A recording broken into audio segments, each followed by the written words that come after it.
Well, g'day there. I'm going to do something different today. I'm going to make a dipole.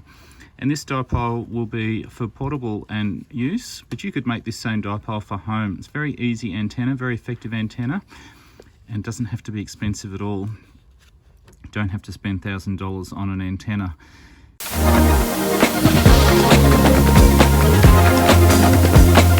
This antenna, this will be the coax here, and then it will be a length out both sides.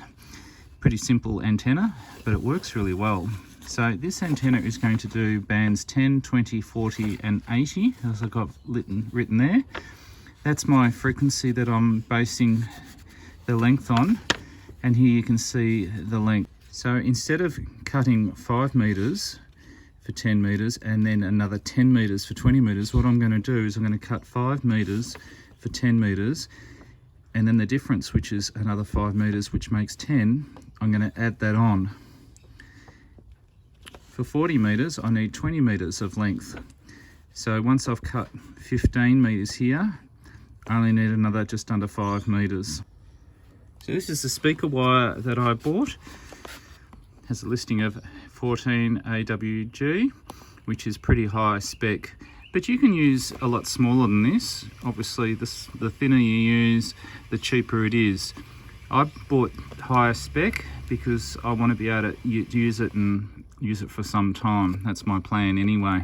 I've seen people use all sorts of wire, even wire out of Ethernet cables. If you do use different coloured wires, what I would recommend is having one colour on this side and one colour on that side. That way it's just easy to untangle should they get tangled. But I'm going to use the speaker wire, and as you can see, it's pretty thick stuff, so it should hold in a wind or whatever like that while I'm portable. Often we go camping by the beach, and that's where the wind is really strong, so I want this antenna to be quite strong. So this here is going to be the T-piece.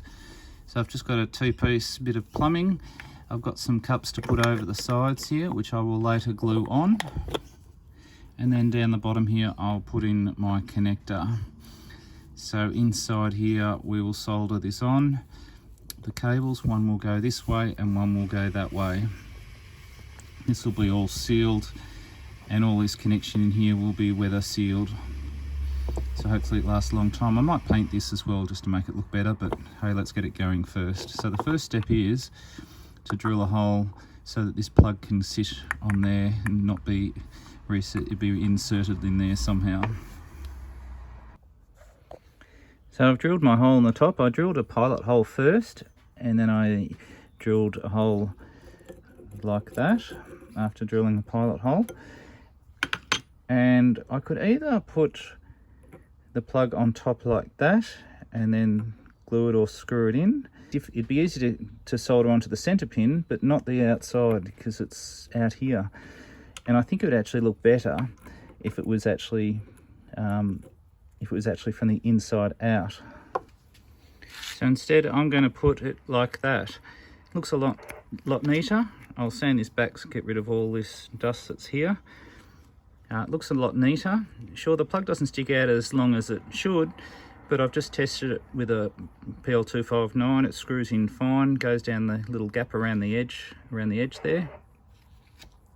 And I can access everything inside here. It'll be sealed. I'll glue that in and solder my wires to that.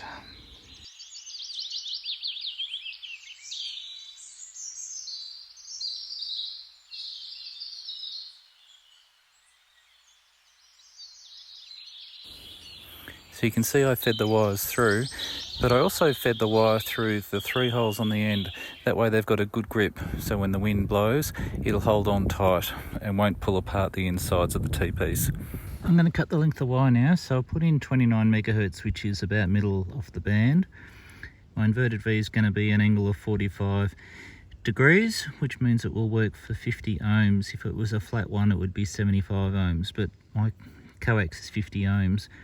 Which means my entire length, which is A there, is 4.6 meters long. So that's about 2.3 meters each side. So I'm going to cut that now. Now, before I go any further, this was my original T-piece, and I glued the bottom of it, which was a mistake because it didn't actually, the solder joint didn't hang on very well, so I had to cut the top and get it off. So rather than throw this out, I'm going to actually use this on the top of my stick, and instead this, my new T-piece at the top, will look like this. So it looks pretty awful with the tape on it, but until I get it working, I'm not going to glue it together. I just want to make sure it's working before I glue anything again. Otherwise I've got to cut it open like I did the original one, like this one. So yeah, it looks pretty awful, but once it's finished it'll look quite good, I think. So I've got the coax there, I've got the length either side, and I'm going to cut that at about, well, 2.3 is what they're saying. I might cut it a bit longer to start with, and then I can trim it back. So there we go, I'm going to cut it at 2.6, and then I can always trim it back. 2.3 is all the way back here, so 2.6 is probably a little bit too much, but you always cut it back than put things on. Yeah, so the main thing at this stage is to make sure they're both exactly the same length, otherwise it gets very difficult.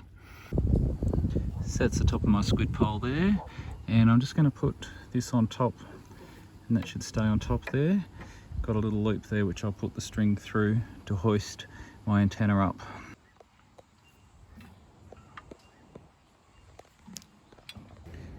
So here I am with my nano VNA, and I've done it below the band down to 27 megahertz up to 30, and you can see the SWR is about 3, and as I climb the band it goes up to about 3.4 by the look of it. So that's what I chopped off. SWR is 3.2.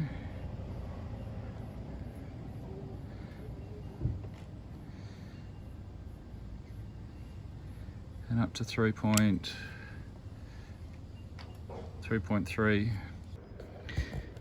So I've taken another length off, same length as before.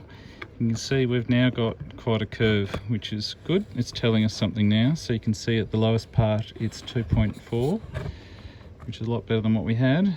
And up the top here, at the top of the band, it's still way too high. So because the SWR is higher at the top of the band, it means that the antenna needs to be shortened. So let's do that a little bit more. But this is where I'm at. I might cut some more off, I might leave it there. But you can see a little bit hard with the reflection. Here we go. So that's at 29 megahertz, and we're 1.7. And then when I drop it down to that part of the band, which is probably where I'm going to be the most, it's about 1.4. So that's pretty cool. I'm happy with that. We might leave it there and see how well it works from there.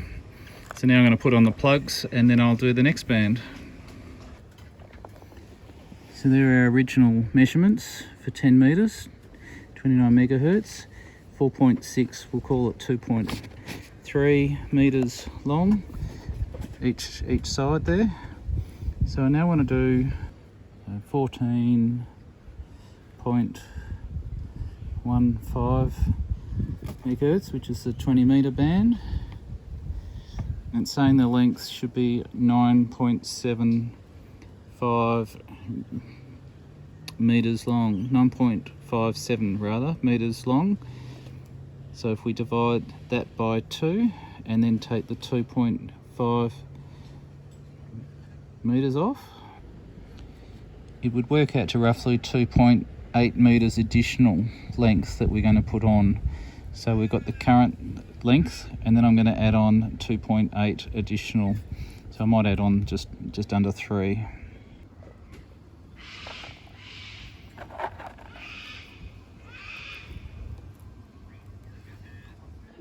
So there's the centre-fed dipole there. It comes down to a join here, and I don't have all my tools with me.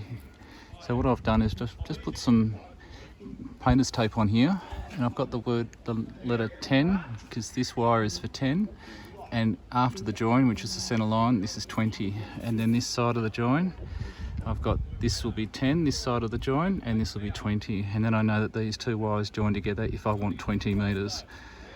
Hopefully that system works. I'm sure I'll think of a better system when I get home. Maybe you can tell me in the comments what system you use so you know which one's joined to which. But I don't have many tools and stuff with me while I'm camping, so that's what I'm using at the moment. So this is my first measurement here. As you can see, it's about 2.15 in the middle there, and it goes a bit higher up the band and a bit lower down the band, which shows I've got to cut some more off. I'm going to change the scale now. Just going to change it to 0.25, and there we go. That shows it a bit clearer how it's definitely climbing. Now it's a little bit windy too, which is why it's swaying around, but I clearly need to take some off, so I'll do that now. There we go, I've got it down to 1.2. I could probably get a bit lower, but I might leave it there. So each time I extend the cable on the antenna, I have to heighten it too because the wavelength is longer. It has to be higher off the ground.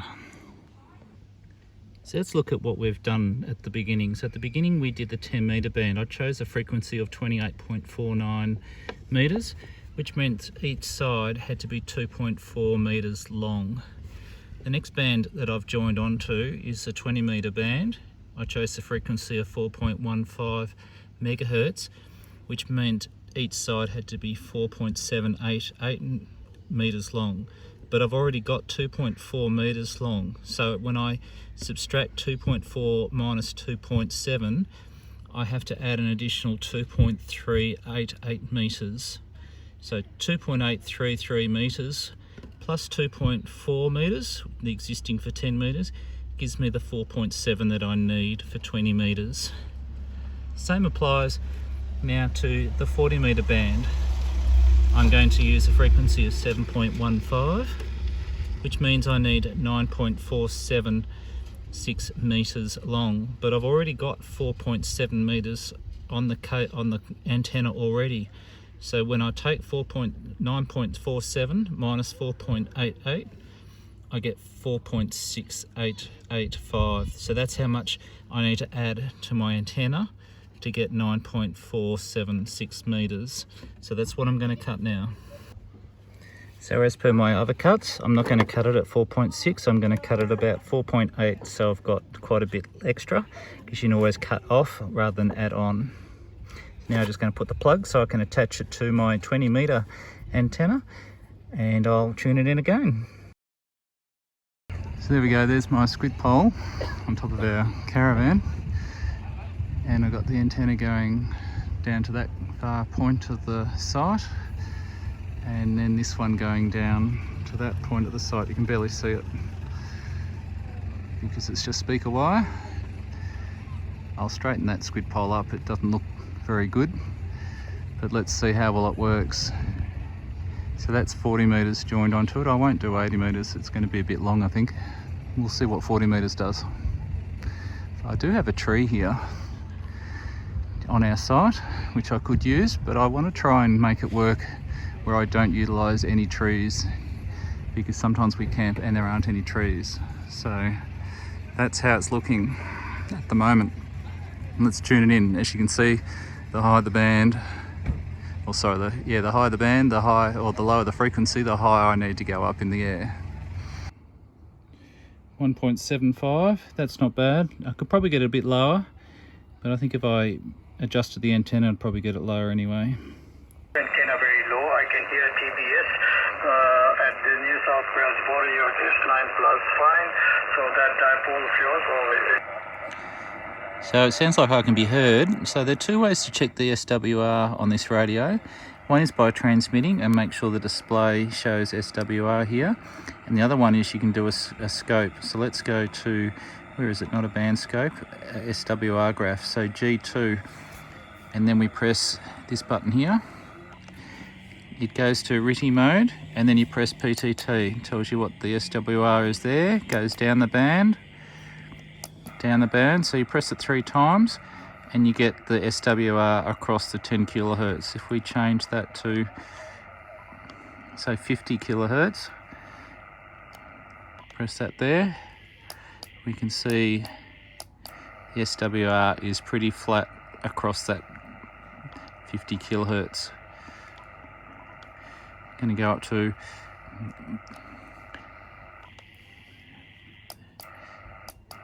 so there we go. There we go. It's pretty similar, a little bit higher in the middle there. So you can change the range that you want to see. So here we are. I'm on G2, and I'm going to do a SWR across the band. So it changes to RTTY. Just got to make sure your power's above 40 watts, and at each spot I'm just going to press PTT and we'll see what the graph shows.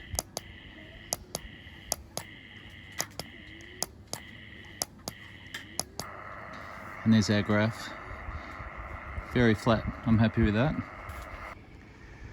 So there we go, there's my antenna. I'm pretty happy with that. I didn't record all my conversations, but I managed to speak all around Australia and across to France, even the States, so I was pretty happy with that. The only problem with my antenna, my teenage children were rather embarrassed by it, given it's the tallest structure in the caravan park, and they decided they'd stay inside the caravan while the antenna was up. They're good fun. They actually made a logbook for me while I'm away, so I'm pretty happy with that antenna. Easy to make, it didn't take long at all. Now what I can do is bring it down, and I'm going to get rid of that tape on the T-piece there to make it look a whole lot better. Well, thanks for watching. I'd really appreciate your comments. What have you done? What have you made? What antennas have you made, and how well have they worked? Maybe you can offer me some advice on this antenna that I've made, because I'm sure it's going to be improved. Thanks for watching. Please like and subscribe if you've enjoyed it.